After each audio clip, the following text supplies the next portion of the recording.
Hola a todos, bienvenidos a un nuevo episodio de PLs. ¿Cómo estás, Cifra? Muy bien. Un placer invitar a mi morá, a mi maestra Cifra. No recuerdo exactamente el año. La profesora Cifra Schnoll todos los años visitaba el seminario rabínico latinoamericano y nos agarraba a todos los alumnos durante unas horas, varios días, para, para enseñarnos de todo su conocimiento. Y hoy la invitamos a la morá Cifra, como le gusta ser llamada, como la conocemos sus alumnos de diversas generaciones, a hablar de un tema apasionante, que a ella la apasiona y que estoy seguro que a todos los que nos están viendo y escuchando también nos va a apasionar, que tiene que ver con el Beit HaMikdash, con el Templo de Jerusalén, y el Beit HaKnesset, la sinagoga, y el paso, de alguna forma, de un judaísmo basado en el templo a un judaísmo basado en la sinagoga. De eso nos va a hablar Cifra, que es una apasionada y una académica que se especializó especialmente, valga la redundancia, en la época del judaísmo del Segundo Templo. Pero Cifra, a mí no me gusta presentar a los invitados que traigo, sino que me gusta que en apenas unas palabras nos puedan contar cada uno de ellos quiénes son. Así que, ¿cuál es la formación y cuál es la biografía intelectual de Cifra Schnoll? Pues esta es una pregunta que no la he preparado. No hay que preparar todo. Así como va, así como va. Así como va. Así como va. Yo soy una doctorada de la Universidad Hebrea de Jerusalén en historia antigua, historia del Segundo Templo y historia clásica, que es mi especialidad. También estudié arqueología y lenguas antiguas y Tanaj. He enseñado en la Universidad Hebrea, en el Instituto Roosevelt, he enseñado en España, en la Universidad Complutense, y en Italia, en la Universidad de Ca' Foscari, y participé en congresos y seminarios de investigación en Holanda, en Inglaterra, en Oxford, en España, en distintos lugares, tiempo que estuve en Madrid y también en Israel. Me interesa especialmente el tema que es mi tema de estudios, es decir, el periodo del Segundo Templo y la creación de ese periodo, y el importante sello que ese periodo imprimió en la historia del pueblo judío y en la historia universal.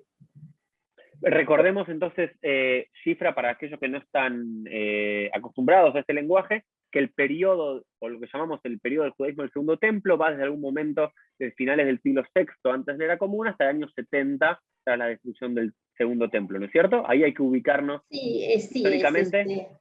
Ahora, nosotros cuando comenzaremos a hablar sobre la sinagoga, que es la continuación del templo, es la continuación y transformación, nos vamos a extender unos siglos más, es decir, vamos a hablar del periodo del Imperio Romano y comienzos del periodo bizantino. Excelente. Cifra, entonces la primera pregunta que tengo es, vamos, antes de entrar a la sinagoga, vamos a ir al templo, al Beit HaMikdash, al templo de Jerusalén.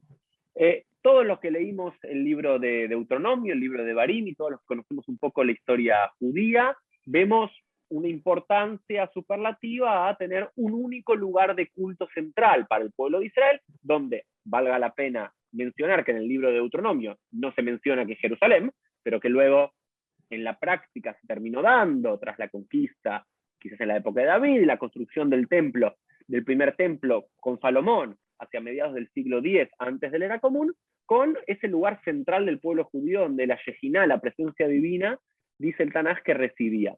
La primera pregunta que tengo es, ¿siempre fue tan fundamental el Beit HaMikdash o un templo sagrado? ¿O hubo siempre una oposición de diferentes grupos a lo largo de la historia judía de esa centralidad del templo y específicamente del templo de Jerusalén? En el periodo bíblico nosotros, es decir, hubo y hubo, es decir, las dos posibilidades. El periodo bíblico, el final del periodo bíblico, que es el libro de Deuteronomio, el siglo séptimo, sexto, la idea es que tiene que haber un solo lugar de culto y ese lugar tiene que ser de Jerusalén, en oposición a otros lugares de culto, a idolatría, etc. Pero ya en el Tanaj nosotros escuchamos voces de protesta a los rituales, excesivos rituales en el templo, y esas voces nos van a llegar de los profetas. Ellos dicen que Dios no le interesa los sacrificios y los presentes, sino el comportamiento del hombre. En el periodo del Segundo Templo, esa oposición se va a intensificar y la vamos a escuchar. Por un lado, el templo es el centro y lo más sagrado y el lugar que todos deben ascender 3 veces al año. Vamos a escuchar voces, unas corrientes de protesta, una de ellas por nosotros muy conocidos, que es a través de la secta del Mar Muerto. Ellos no van a Jerusalén, se van al desierto de Judea porque ven el templo de Jerusalén como impuro, como que la religión se limita exclusivamente a los sacrificios y no sigue las verdaderas leyes como ellos interpretaban el Tanaj. Vamos a escuchar también voces de protestas al comienzo del cristianismo, las primeras voces, y también internas dentro de la literatura rabínica. Es decir, que hay una oposición templada a los comienzos, pero más intensa, y esa es la que va a ayudar también para crear una nueva formación del lugar del rezo y el lugar del contacto del hombre a Dios, que va a ser la sinagoga. Genial, y eso me es un segue a la siguiente pregunta. Muchos tienen la idea que la sinagoga, el Beit HaKnesset, reemplazó al templo, al Beit HaMikdash, recién en el año 70 de la era común, cuando es destruido por Tito y los romanos el segundo templo de Jerusalén. Pero la sinagoga nace en el año 70, ¿o cuándo podemos decir que tenemos evidencias históricas, arqueológicas y literarias de un lugar de culto judío por fuera del templo llamado sinagoga? Bueno, en primer lugar, no es correcto esa idea. En primer lugar, la sinagoga en sus orígenes no fue un lugar de culto, era un lugar de la comunidad. Lo que sí tenemos son lugares de culto que aparecen en las comunidades judías en Egipto, en Presigi, pero no la sinagoga. Sinagoga simplemente quiere decir lugar de encuentro. El Beit HaKnesset, la casa de que uno entra, de uno no se encuentra. Y nosotros tenemos una evidencia muy importante que es la inscripción de Teodotus, la vamos a ver después, que él es una inscripción del periodo anterior a la destrucción de Jerusalén, es una inscripción de Jerusalén, está escrito en griego, se puede leer fácilmente, y ahí describe cuáles son las funciones de la sinagoga. Las funciones de la sinagoga es estudiar la Torá, estudiar las leyes, es decir, un centro de enseñanza. Es también el lugar para recibir a los extranjeros, para ofrecerles agua, para ofrecerles una posada donde ellos pueden estar, un centro de la comunidad, comunitario. En el relato de Flavio Josefo de la gran guerra contra Roma, él también habla de las reuniones que ellos tienen en las sinagogas, cuando tienen que decidir los combatientes los próximos pasos. Es decir, que la sinagoga cumple la función de un centro comunitario, un centro social, pero no es un centro de culto. O sea que no es necesariamente un Beit Tefilá, tampoco, no, un lugar de rezo en su comienzo. En sus comienzos es lo que la palabra dice en griego y lo que dice en hebreo, lugar, casa del encuentro. Bien. Es lo que hoy... Sí. No, es un centro comunitario de hoy. Donde, centro comunitario, sí. Lugar de encuentro de los judíos de diferentes zonas. Y bueno, vamos ahora, la profesora Shifra para el encuentro de hoy, para esta charla, me compartió un PowerPoint, que para todos los que nos están viendo por YouTube va a ser lo más esquemático, así que si nos están escuchando en este momento por Spotify o por alguna otra herramienta, les diríamos que por hoy viren a algo más visual para poder entender más esta charla, pero es igual, si nos siguen escuchando, vamos a ir explicando lo que nuestros ojos van a ir viendo. Entonces, lo que vamos a ver ahora con la profesora Shifra, se lo estoy compartiendo a todos para que lo puedan ver, tiene que ver con la migración del templo de Jerusalén a la existencia plural de sinagoga. Así que Shifra, todo tuyo, vamos conversando en relación a estas imágenes que preparaste para nosotros hoy. Sí, este es un esquema del Templo de Jerusalén del último periodo, es decir, a partir de el final del periodo de los Hashmonayim, los Asmoneos, el periodo de Herodes. Ahora, el templo fue edificado según la tradición y según lo que se puede excavar en estos momentos. Esta es Jerusalén, toda la ciudad de Jerusalén, la Jerusalén antigua, los que estuvieron en Jerusalén visitaron.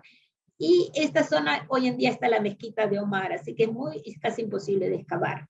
Pero la idea es que el templo de Salomón y el templo del rey David también estaba en este lugar, y en el mismo lugar fue reconstruido el templo después de las restauraciones, después de Shivat Zion, después del siglo VI, era más reducido, fue ampliado en la época de los Hashmonaí, y fue reconstruido nuevamente. El gran templo fue reconstruido en el periodo de Herodes, y fue un edificio de una belleza extraordinaria, y una maravilla para todo el mundo. Sí, oídos. A mí me gusta siempre que, nada, para los que nos ven y nos escuchan, se ubiquen históricamente. Entonces dijimos, hacia el siglo X antes de la era común, el primer templo es construido por Salomón.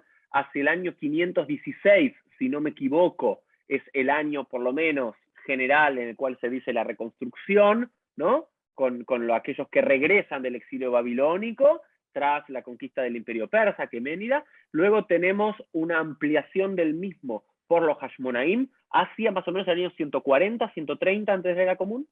Sí, no, un poquito más adelante, hasta el año 37. 37 es cuando llega Herodes. Y Herodes que hace la gran ampliación hermosa del templo, sí, en los últimos años del milenio antes de la era común, digamos. Antes de la era común. Perfecto, 10 puntos. Y después, ahora, eso que decías de la hermosura, Shifra, sí, siempre es hermoso en el Tratado de Sukkah, ¿no? En el Masechet Sukkah decía, quien no vio al templo de Jerusalén en todo su esplendor, nunca vio un edificio hermoso, ¿no? Habrá sido algo alucinante, ¿no? Sí, sí, sí. Nosotros tenemos también en el relato de Flavio Josefo, cuando Tito se acerca a Jerusalén y van a destruir el templo, los romanos se preparan para la conquista del templo, y Flavio Josefo relata la belleza, lo describe el templo, la belleza de la construcción, etc. Era un edificio conocido en el mundo, no solamente en Israel, sino en el mundo antiguo. Ahora, ¿por qué lo hizo? Herodes lo realizó porque, por razones, él es un gran constructor. Cuando nosotros visitamos Israel, paseamos por los caminos de Herodes. Cuando estoy hablando de Herodes, es desde el año 37 hasta el año 4, antes de la era común, y es el gran constructor de Israel. Y si si lo conociéramos solamente por la arqueología, fue un gran rey, pero por los libros, por la documentación escrita, hubo grandes problemas con la población, hubo enfrentamientos muy fuertes. La idea que él también lo realizó para engrandecer su nombre y también para reconstruir sus relaciones con el pueblo judío, con el pueblo de Israel. Tendríamos que dar una clase especial para Herodes, que es digno de ser escuchada, pero volvemos a nuestro tiempo. Entonces, él construyó este gran templo, que después fue destruido en el año 70 con la conquista de Jerusalén, después de la era común. Fue destruido por Tito. Adelante. Este es el lugar más sagrado, el Santo Sanctorum, Kodesh HaKodashim, es el lugar central del culto. Después vamos a entrar con más detalles. Yo lo que les estoy mostrando aquí es una maqueta de Jerusalén que fue realizada por el profesor Mijael Aviona, un gran arqueólogo, y él utilizó los materiales para esta reconstrucción, los materiales que él tiene documentación en los libros de Flavio Josefo. Entonces, si ahí decía que había mármol, le colocó mármol, y si ahí decía oro, decía franjas de oro, le colocó una franja de oro, etc. Lo que nosotros tenemos frente a nuestros ojos es la sala principal, Kodesh HaKodashim, y después la división en diversas áreas a la entrada del templo. Veo acá ya. Este es el Kodesh, el Santo Sanctorum, el Kodesh HaKodashim. Aquí tenemos la menorá, acá está la mesa Lechem Apanim, el altar del pan, de los panes. Acá está el Kohen Agadol, el gran supremo, el gran sacerdote, el sacerdote supremo con su vestimenta especial. Acá el altar de los inciensos, y aquí más adentro tenemos la sala donde estaba el tabernáculo y las tablas, según la tradición, las tablas de la ley. De todos estos elementos, ¿no? De todos estos elementos que componen el Santo Sanctorum, no quedó absolutamente nada. Quedó la tradición. Y también la vamos a ver reflejada después en las decoraciones de las iglesias, de las sinagogas. Sí, algo maravilloso de, ¿no? Como hoy en día, ¿no? Que no sé si cifra muy paralela, como se dice, ¿no? Rashi dice, en Mukdam Meujar Batorá, no hay antes y después en la Torá, entonces vamos a ir para atrás y para adelante. Hoy, de todos estos símbolos que vemos aquí, quizás el símbolo más judío tradicional que nos queda es la menorá, ¿no es cierto? Sí, La sí, menorá sí. la vemos fuera de la Knesset en Israel, era el símbolo judío por excelencia durante la Edad Media, antes del Maguen David, pero el resto de los símbolos desapareció de alguna forma, aunque no del todo, porque si uno presta atención, la idea del parojet, de la cortina, y de separar dos lugares sagrados, también la vemos en la sinagoga. Sí, eso lo vamos a ver, sí. Avanzamos, la inscripción está. Ahora aquí tenemos, del periodo del segundo templo, se hacen excavaciones. Las excavaciones, puedes volver al primer, acá. Hoy en día se puede realizar excavaciones alrededor del templo. Y lo que yo les voy a mostrar ahora son inscripciones que se encontraron en estas excavaciones. Para que se ubiquen un poco mejor, acá tenemos, este es el Kotel Amaraví, que es la parte de la muralla externa del templo. Acá es la zona del Kotel. Y ahora vamos a ver una inscripción que se le encontró aquí, que es lo que dice, los que saben bien hebreo lo pueden leer sin ningún problema, Le Beit Atkiya, que es decir, el lugar donde se tocaba la trompeta para anunciar las festividades.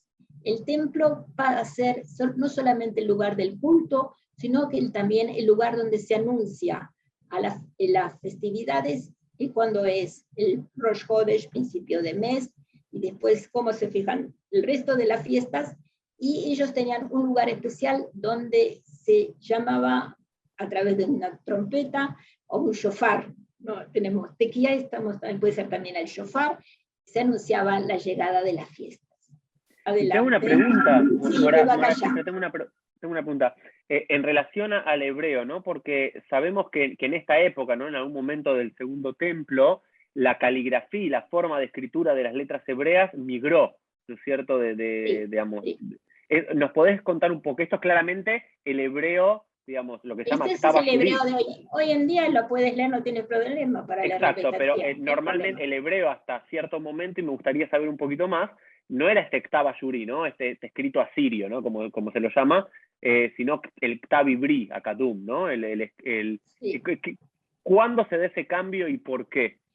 Es una pena que no preparé una. No importa, pero yo sé que sabés, Cifra, no te preocupes. El alfabeto, lo que llamamos el alfabeto hebreo, es un alfabeto conocido como el alfabeto fenicio, el alfabeto antiguo hebreo, que es distinto en forma, es decir, el orden de las letras y el valor fonético es el mismo, pero es distinto en las formas, y va a ser durante todo el periodo bíblico. Si hubiéramos tenido la suerte de encontrar un texto del Tanaj, cuando fue escrito, cuando fue redactado, sería muy difícil para leerlo, porque está en esos caracteres del hebreo antiguo. Durante el periodo de la restauración y después, el periodo propio del Segundo Templo, se va a pasar a una escritura más simplificada. Todavía no hay vocalización, tengan en cuenta, no hay vocales, son consonantes, pero las consonantes se van adaptando, y después y se llega a este alfabeto que nosotros llamamos el alfabeto de imprenta, que por ejemplo, los rollos del Mar Muerto están escritos con este alfabeto, y uno de los grandes problemas fue cuando descubrieron los rollos del Mar Muerto. Decían que no, eso no puede ser, que tiene 2000 años, eso lo escribieron hace 100 años, porque se puede leer, se lo puede ir abriendo y leer. Hay cambios, hay algunos trazos, pero el alfabeto, el orden de las letras y su valor fonético es el mismo. De la época bíblica, lo único que nos ha quedado es la Birkat HaKohanim, Ishmereja, etcétera, que se la encontró en una joya en las excavaciones de Israel. Pero no tenemos documentación, tenemos inscripciones. Y eso está escrito en ese antiguo alfabeto hebreo. El antiguo alfabeto. También la inscripción de Siloá. Sí. Maravilloso. Adelante. Inscripción del templo. Bueno, esta es una inscripción del templo, está en griego, y esta inscripción está en la entrada del templo, y en la que se prohíbe la entrada a quien no fuera judío. Es decir, todo aquel que intentaba entrar al templo está como condenado termina con Atánato, es decir, que está condenado a muerte. Es una famosa inscripción. Flavio Josefo cuenta de ella, y la gran alegría de todos los arqueólogos por generaciones es cuando la encontraron escrita. Paso adelante, creo que se la ve más clara. Aquí. Ahí está, ahí sí. Entonces está prohibida a todo aquel que no sea judío, y si lo llega a ser, está condenada a muerte. Ahora, el hecho que el ejército romano y que Tito, no solo que entraron al templo sin el permiso, es decir, sin la autoridad, y lo arrasaron, fue realmente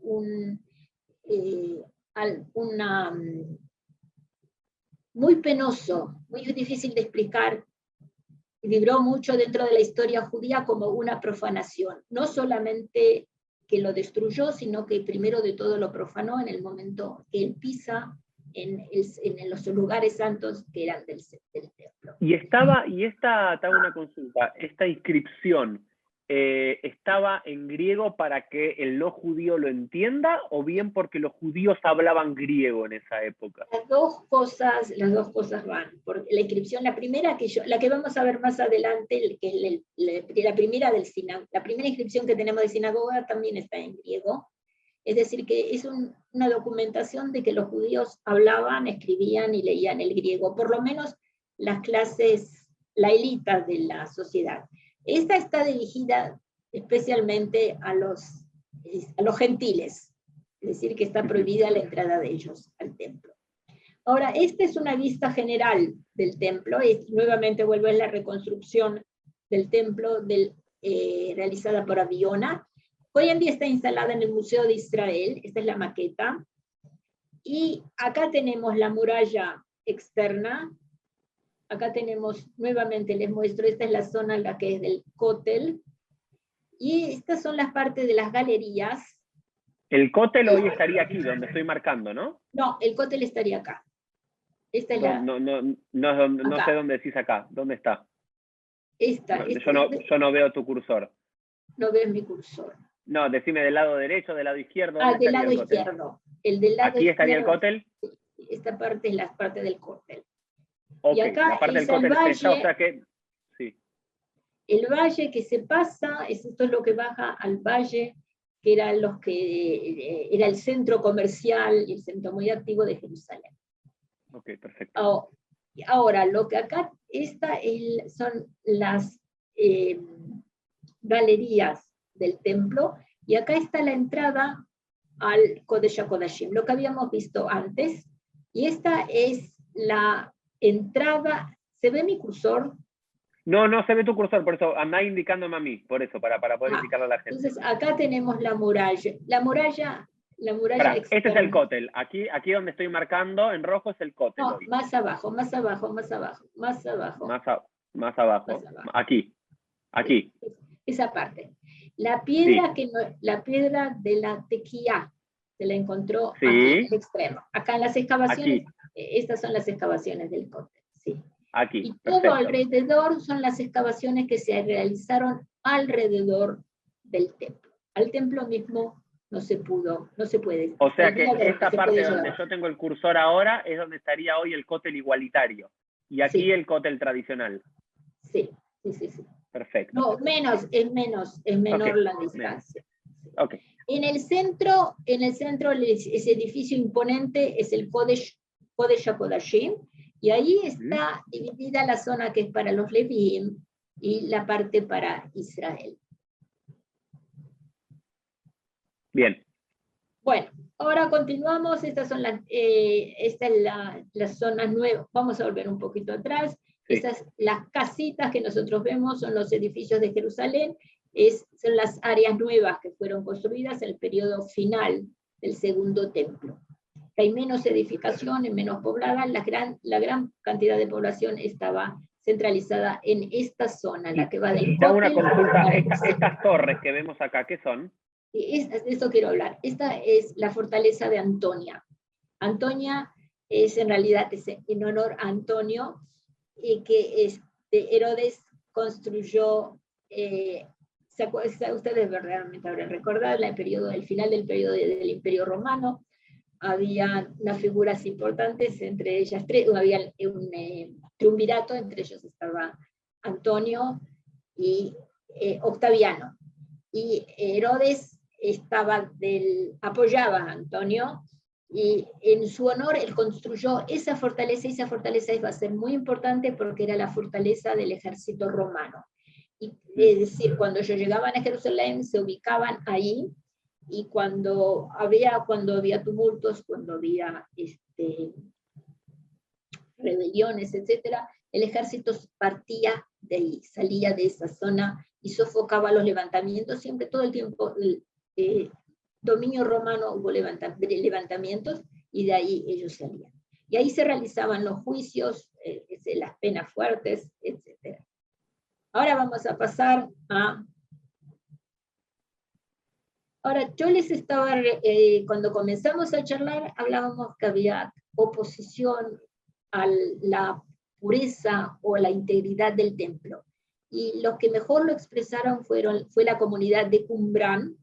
Ellos se establecieron en el desierto de Judea, una organización similar a monasterio, que eso existía en el mundo previo al cristianismo, eso existía en el mundo antiguo, y ellos en este lugar se ubicaron, es en el desierto de Judea, y aquí ellos escribieron, se sentaron y crearon su ideología y escribieron sus libros. Ellos principalmente se oponían al gobierno de los Hasmonayim, el sacerdote impío, como ellos denominan a Hyrcanus, y después a la continuidad de los reyes de los Hashmonaim, y el templo ellos lo veían como profanado, y por eso ellos prefieren estar en el desierto en condiciones difíciles y llevar una vida de pureza e integridad. Ahora, lo más importante que realizaron fueron los rollos, los textos que ellos escribieron, y aquí tienen las cuevas. Ven acá las montañas y ven acá la entrada de las cavernas. Acá la ven. ¿Ven esta? Aquí. Esta es la más importante porque se llama la cueva 4, y ahí se encontró una cantidad, miles de fragmentos y textos de la secta. Ahora, para la secta, el templo está impuro, y por eso ellos están obligados a estudiar la Torá y el Tanaj, escriben libros nuevos, que no conocidos hasta ese momento, y llevar una vida de pureza, de integridad, para acercar la hora del juicio final y la llegada del Mesías. Les traje aquí un ejemplo de uno de los textos de ellos, es Sodayot,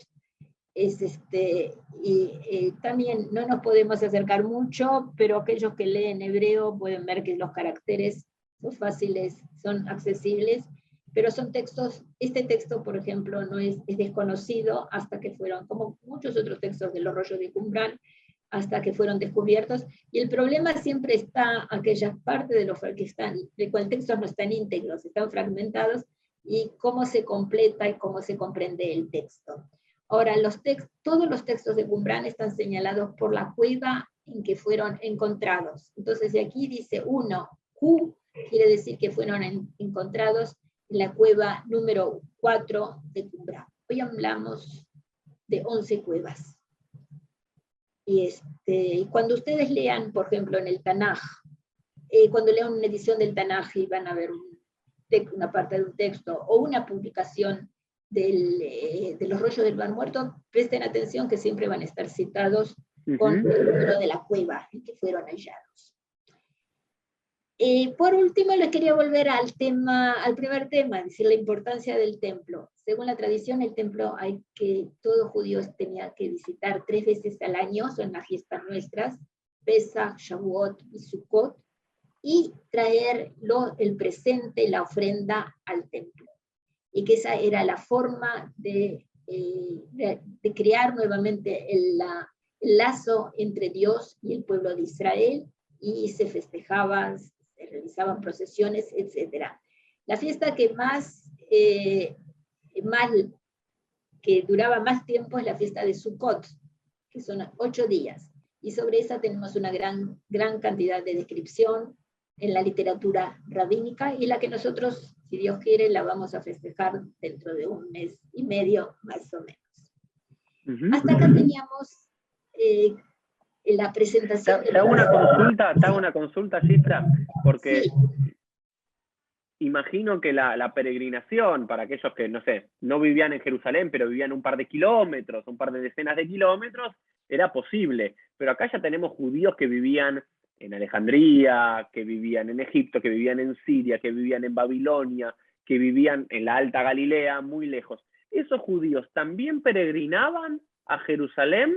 ¿Era todos los años, o más como el mundo musulmán, una vez en la vida? ¿O lo reemplazaban? ¿Qué hacían? ¿Qué sabemos de eso?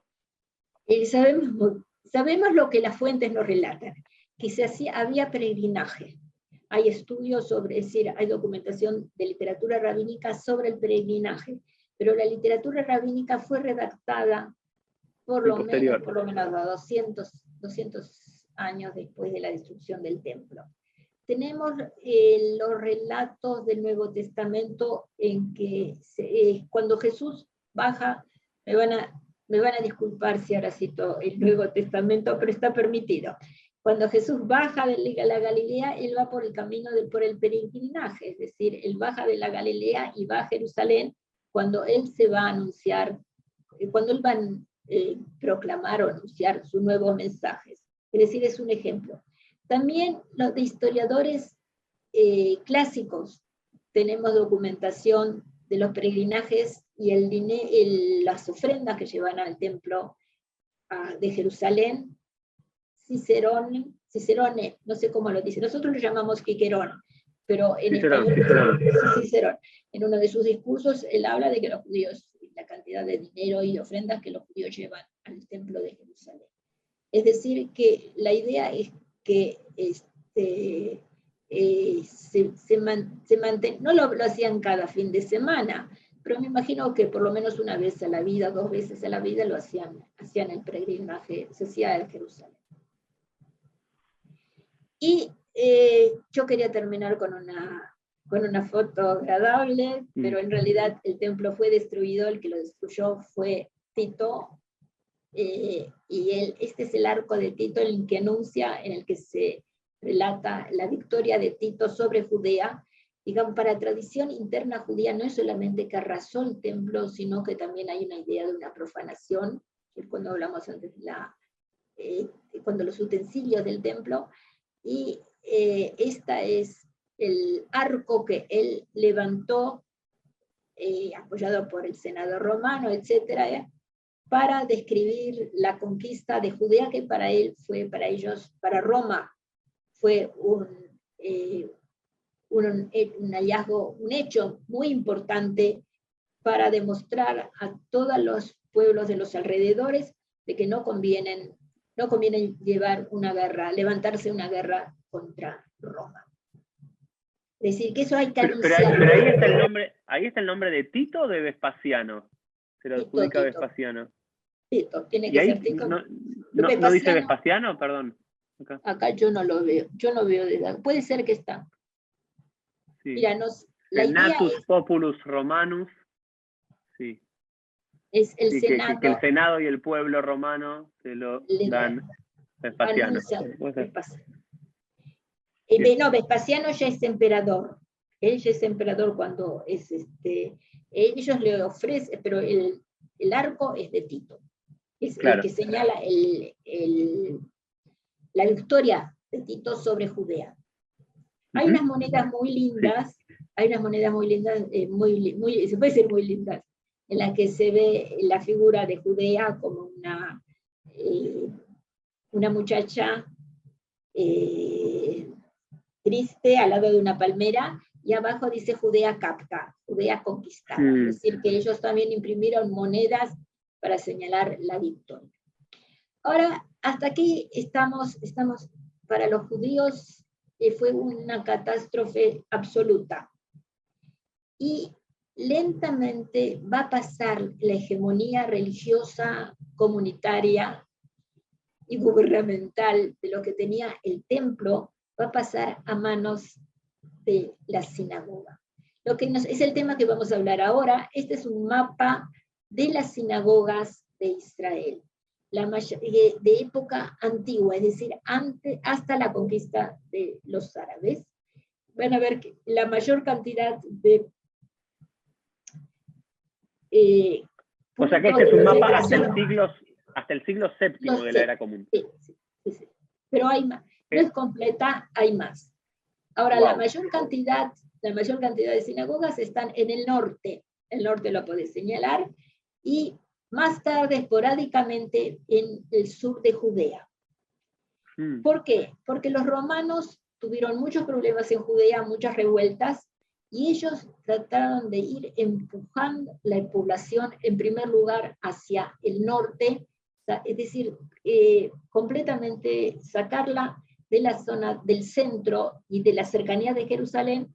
Y llega un periodo en que estaba prohibido a un judío habitar, entrar a la ciudad de Jerusalén, y también toda la zona alrededor, porque siempre había un temor de una nueva revuelta. Después hubo la revuelta de Bar Kokhba y había movimientos constantemente, mucha intranquilidad, y la Roma decide, el último periodo del imperio y hasta el periodo bizantino, deciden empujar la población hacia el norte, y el norte pasa a ser el centro de la vida cultural, religiosa y comunitaria de Israel.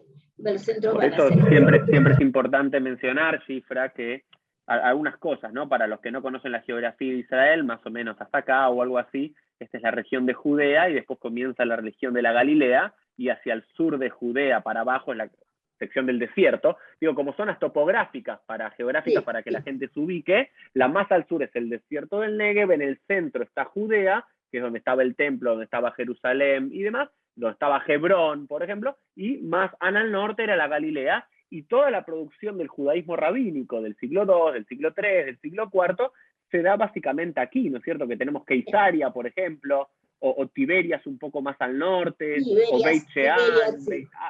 Beit Shean, Tzipori, Tveria, la más importante va a ser Tveria, es decir, el lugar donde el Sanedrín, que estaba en Jerusalén, va a estar un tiempo en Yavne, en el sur, y después pasa para el norte y va a estar en Usha, es decir, va a tener los centros académicos, va a ser en el norte. Y ahí también está la mayor cantidad de sinagogas. Y sobre este tema vamos a hablar. ¿Tenemos preguntas? Uno, ¿tenemos alguna idea? Yo siempre sé que hablar de demografía de hace 2000 años es complejo. ¿Tenemos alguna mínima idea de datos de cuántos judíos había en este periodo? Lo que yo sé es que no sabemos. porque hay una documentación de Flavio Josefo que le habla de 1.000.000, de 100.000, etcétera, pero son números muy, muy, muy grandes. Y el problema es que las excavaciones tampoco, tú puedes excavar un cementerio, pero no puedes tener idea, o puedes excavar un edificio, y no puedes tener cuántas personas entran, aunque sea en una pieza o en un salón. Así que no tenemos idea. Se asume que en la Edad Antigua una ciudad muy, muy poblada podía ser hasta de 10.000 habitantes. Flavio Josefo habla de millones en Jerusalén, pero no, es un imposible. Es decir, que es el único, una de las documentaciones, él tiene una documentación muy valiosa, pero en lo que se refiere a números no se puede saber, no se puede conocer. Okay. Bueno, entonces ahora vamos a hablar de la sinagoga. Es un periodo trágico en la historia de Israel, en la que no se sabe cómo rezar. Primero hay que rezar, cómo rezar, a dónde rezar, cómo orientarse, etc.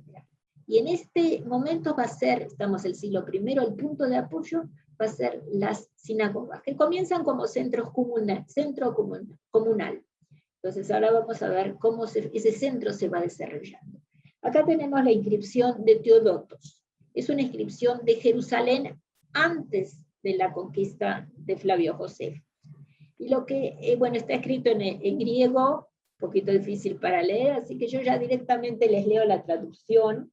Teodotos, hijo de Betenus, sacerdote y jefe de la sinagoga, argisinagogos, hijo y jefe de la sinagoga y nieto del jefe de la sinagoga, del argisinagogo.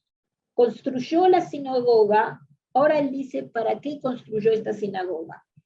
Para la lectura de la ley. Es el lugar donde se reúnen para leer la ley y para la enseñanza de los mandamientos, es decir, cómo se debe cuidar la Torá.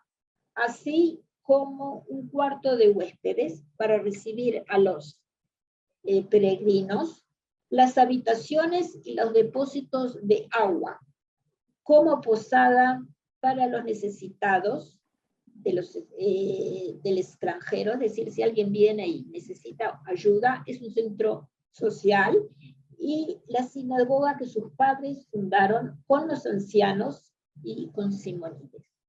Es decir, que acá tenemos las funciones de la sinagoga en este periodo.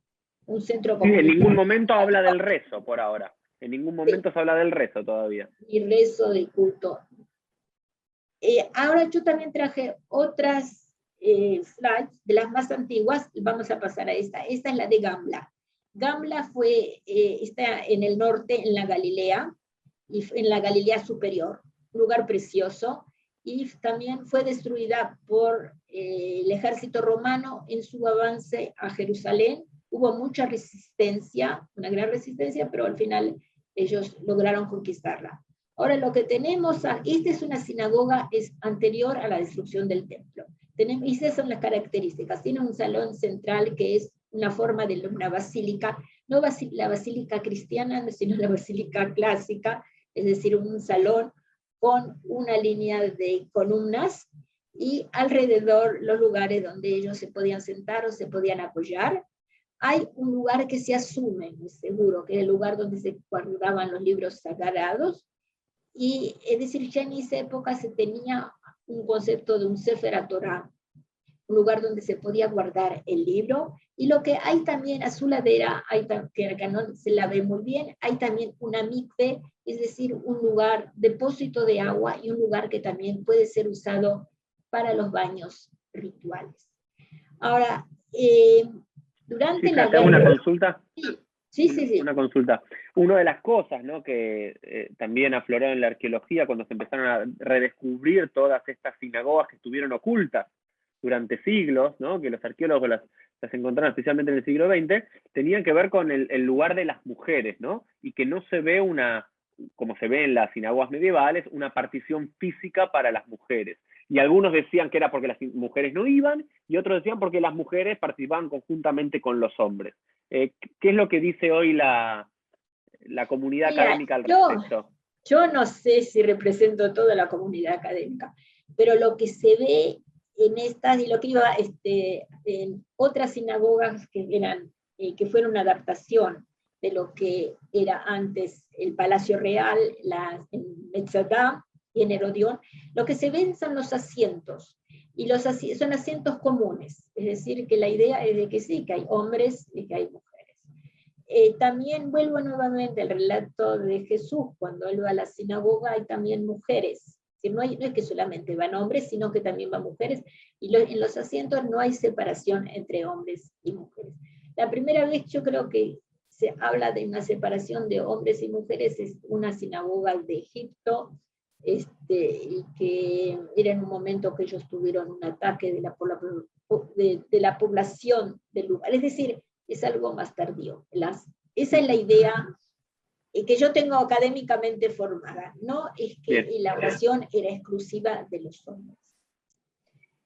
También tenemos en la literatura nuestra que habla de mujeres que hablan en la sinagoga. Hay alguien que escribió un libro sobre las mujeres participan en la sinagoga, así que no están fuera del culto. Acá está en esta sinagoga que es preciosa, que es la de Baram. Ahora, las sinagogas del primer periodo, es decir, con 3 entradas, están orientadas hacia Jerusalén y no hay decoraciones, son muy austeras, es decir, clásicas, las construcciones clásicas muy elegantes, pero no hay decoraciones. Esa vamos a entrar, es el primer periodo. El segundo periodo que vamos a entrar, atrás. El segundo periodo, este tipo de sinagogas van a estar hasta el siglo III, comienza el periodo bizantino. Y cumplen absolutamente de no colocar ninguna imagen. En algunas hay decoraciones de plantas, pero no va más de ahí. Cuando vamos a entrar al periodo bizantino, se comienza a pintar, a decorar la sinagoga por dentro. La primera que vamos a ver es la famosa, la de Beit Alfa, del siglo VI. Estamos en pleno periodo bizantino. Y si ustedes recuerdan lo que hablamos primero del Kodesh HaKodashim, hay 3 paneles, yo lo que les presento aquí es el primer panel de Beit Alfa. Y si recuerdan lo que vimos al comienzo, cuando hablamos del Kodesh HaKodashim, en la decoración se trata de reconstruir nuevamente lo que era el templo. Es decir, los candelabros que tú destacaste la importancia en la historia judía, son los famosos candelabros, el símbolo del pueblo de Israel. El shofar también está aquí abajo. Está el shofar, el lulav, el etrog. El lulav, el etrog, la paleta para los inciensos, y acá también tienen el lulav, se lo ve muy bien. Es decir, son los símbolos del Kodesh HaKodashim y también de las fiestas. Y de los costados tendrían que ser leones, pero parecen más bien gatitos, pero esos son creación del autor, y lo que es muy del artista. Y lo que es muy interesante, si lo que destacaste antes, es la parojet, es decir,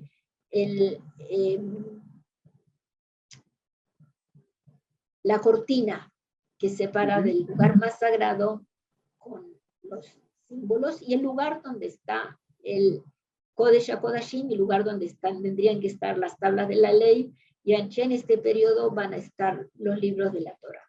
Y acá hay una suerte, ¿esto es una suerte de un Ner Tamid? Sí, es una especie de Ner Tamid.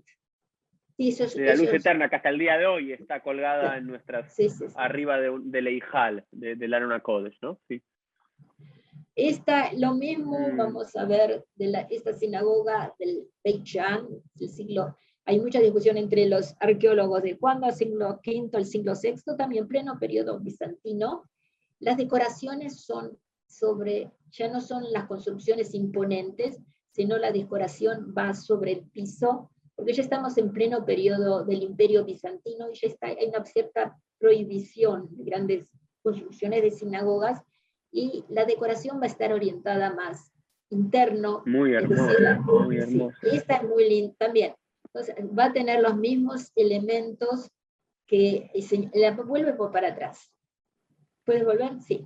Tenemos los candelabros, el hal, la ner tamid, el shofar, y la paleta para los inciensos, y las decoraciones que cubren, que rodean a todo el marco que rodea a los símbolos. Eso va a ser, es decir, lo que la sinagoga pasa a hacer, va a llevar los elementos del templo, pero ella, es decir, que la sinagoga pasa a ser el templo.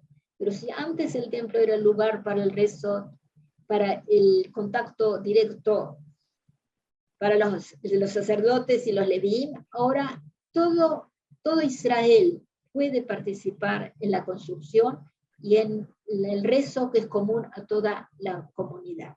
Eso te iba a decir, Shifra, así. Perdón, eso que quería remarcar algo que es interesante, que tanto la menorá como el majaté y todo, no es que se construía físicamente, sino que se dibujaba. Eso también no es que en las sinagogas construían la menorá, sino que la dibujaban, ¿no? Sí. Eso también es interesante, porque la podrían haber construido un candelabro, o podrían haber puesto un inciensario, un mizbeach del Ktoret, pero decidieron no hacerlo y dibujarlo. Entonces la comunidad de ese famoso concepto judío rabínico de Seher LaMikdash, de recuerdo del templo, pero no hacemos exactamente lo mismo acá, porque otra opción judía podría haber sido, bueno, ahora que no es el templo principal, llevamos los sacrificios y el sacerdocio a todos lados, y eso no fue lo que terminó pasando en la sinagoga. Sí, y eso sí, es muy importante. Y ahora yo voy a dar un paso más. En el Talmud está escrito, y se lo dice en voz baja, pero en realidad es en voz alta, que cuando cayó el templo, cayó también el muro de hierro que separaba a Israel de su Dios. En este momento todo Israel puede llegar a Dios. Es decir, lo que había antes el templo en un lugar único, puede ser en cualquier lugar, y ahí se puede llevar el muro que separaba, ya no existe más. Es decir, que ellos al contrario se ve como una bendición el hecho que el templo no está, estamos en contacto más directo. Eso es como una democratización del judaísmo, que antes pasaba por el sacerdote, ahora todo judío tiene el contacto con Avinu Shebashamayim, con el Padre que está en los cielos, y eso donde más lo vemos, Shifra, vos estás haciendo referencia a Sukkot, en Yom Kippur es el día que más lo vemos, ¿no es cierto? Porque en todo el periodo bíblico, el que tenía el rol principal en Yom Kippur era el Cohen Agadol, el que hacía la expiación por todo el pueblo. Y en las sinagogas es cada uno de nosotros que tiene que hacer su vidú y su confesión.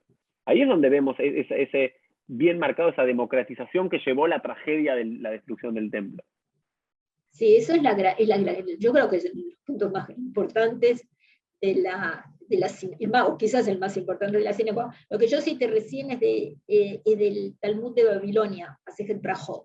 Es decir, que ya estamos en pleno periodo rabínico, estamos en Babilonia, y se ve la importancia de que hay un contacto directo en cada lugar del hombre directo con su Dios. Y esa es la gran revolución. Por un lado, la sinagoga lleva los símbolos del templo, pero por el otro lado, ella introduce una gran revolución en la vida judía, en la concepción judía de su relación con Dios. Ahora, y yo pasé por alto un poco de que el templo, pasamos por alto los dos, de que el templo cumplía funciones también de gobierno, es decir, en la época de David, del rey Salomón, en la época de Shmuel. La sinagoga también. Las sinagogas de todas las comunidades del mundo cumplen funciones también internas, gubernamentales, dentro de la comunidad y sus relaciones con el mundo exterior. Hoy en día, por ejemplo, la reina Isabel de Inglaterra saluda, Charles, el hijo, saludan a la comunidad de Londres. Los que somos de la Argentina estamos acostumbrados a los saludos del presidente de la nación, etc. Pero es decir, hay un contacto directo que lleva a la comunidad, que es la que lleva y la que organiza la vida de la comunidad.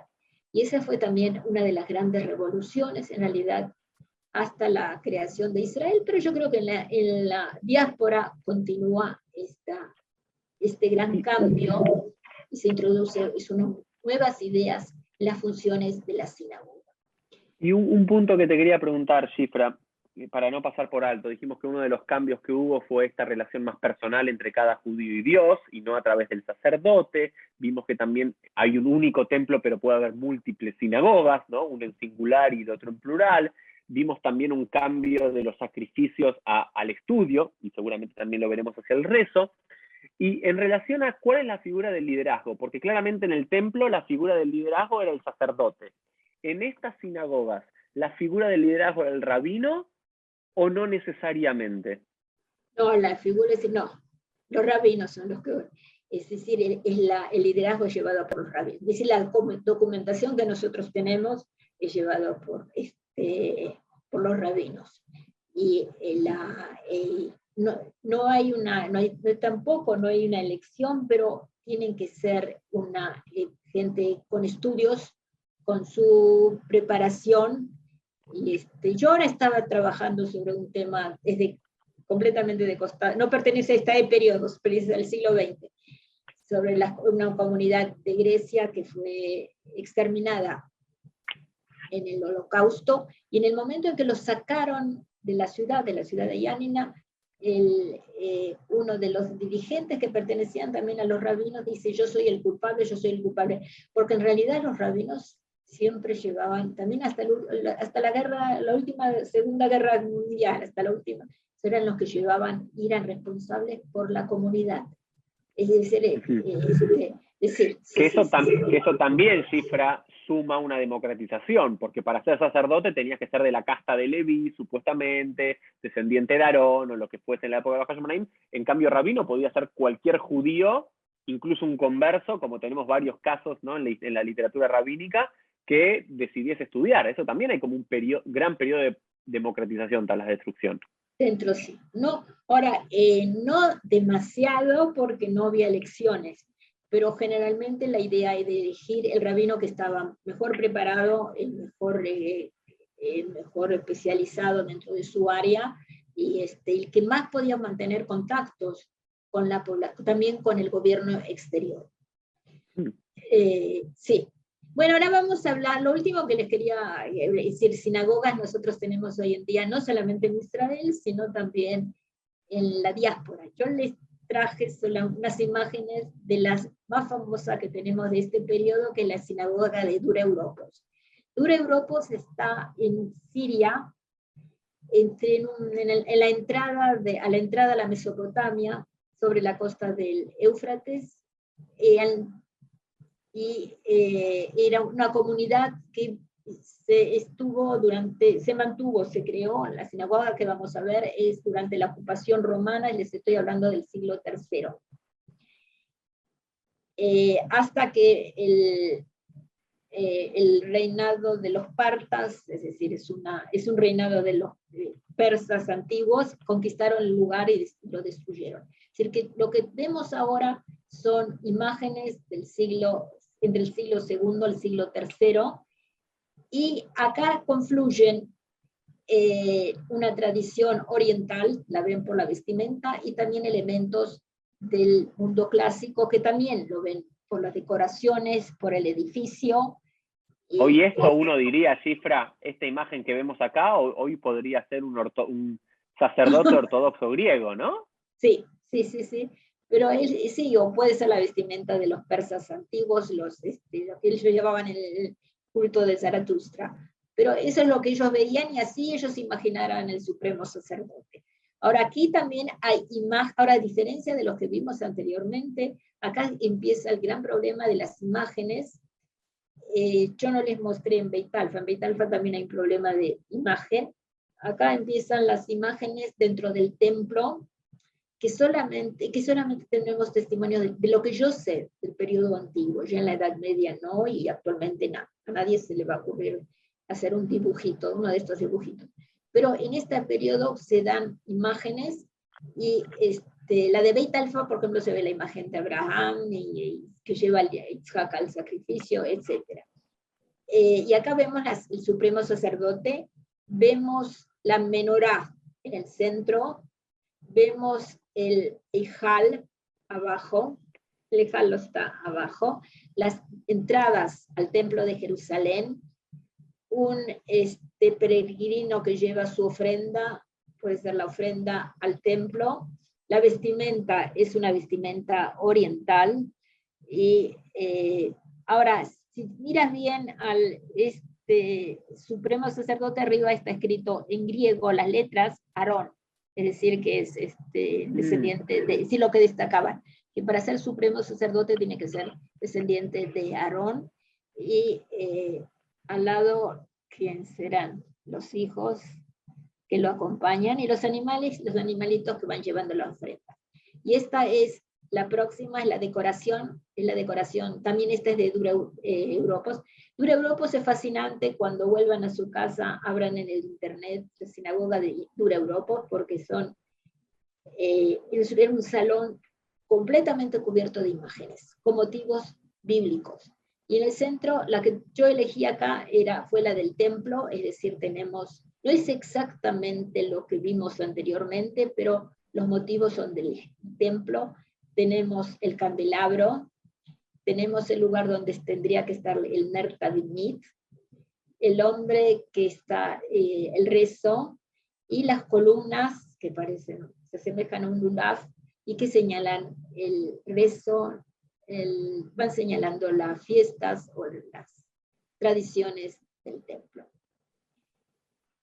¿Hay preguntas?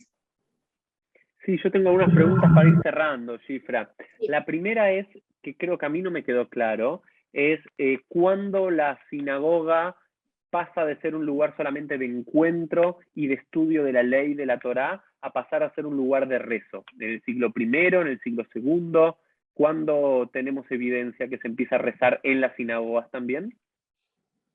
Mira, nadie tiene una idea absoluta, pero cuando empezás a leer la literatura rabínica, en Masejet Brajot, entonces ahí se ve, es decir, en la Mishnah, si estoy hablando de la Mishnah, estoy hablando del siglo II, siglo III.